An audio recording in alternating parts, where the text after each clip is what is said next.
When culture meets change. Hey, it's Kenny Campbell. So, for this project, I picked the question, in what ways did one group's cultural values challenge existing traditions, and how did society respond or adapt? I'm focusing on marriage equality, and honestly, it's one of the best examples of how people can change culture by refusing to accept that's just how it is. Because this wasn't just about a law changing, it was about love, identity, and being recognized as human. Part 1. The tradition being challenged. For most of history, marriage was seen as something between a man and a woman. That came from religion and culture, especially in countries like the US and Ireland, where Christianity played a huge role in shaping social rules. Marriage wasn't just about love.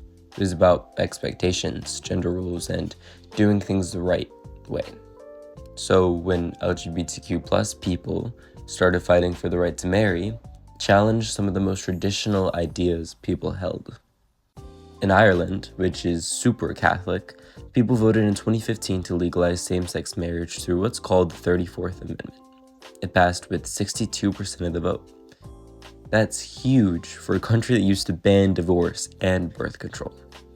And in the US that same year, the Supreme Court ruled in Obergefell versus Hodges that marriage was a constitutional right for everyone.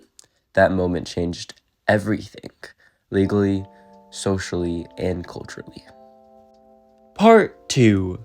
How society responded. To be honest, the reaction was mixed.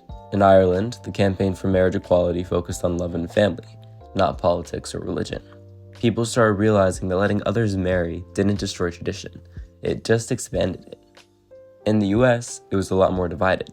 The court decision was a huge win, but some people felt like their beliefs were being attacked. According to a 2017 study by Van der Turm and others, people who held more traditional or religious values were more likely to oppose same-sex marriage. But what's really cool is that younger generations didn't see it as a debate anymore. To them, it was just common sense. Over time, more people started to accept that love is love, and culture slowly began to shift.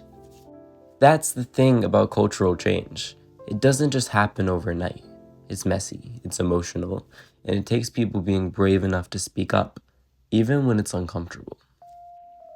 Part 3. The sociology behind it.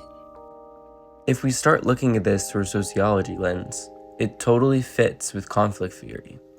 The idea that social change happens when different groups clash over values and purpose.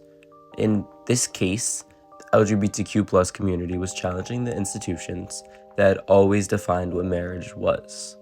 Things like religion, government, and law. The people in power wanted to keep things the same, but activists kept pushing back. That tension, that conflict, is exactly what drives change. It's uncomfortable, but it's how progress happens. Part 4. Reflection and power shift. After everything, a lot has changed.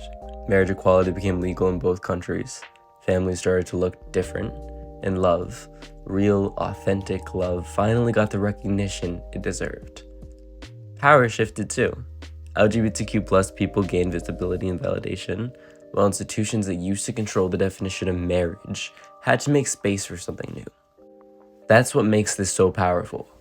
Culture didn't crumble when marriage equality became law. It got stronger. It became more inclusive.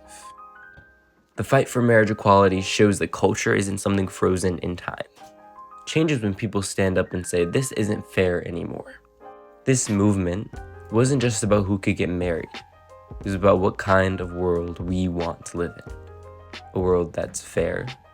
A world that values love over fear. And when love wins, everything wins.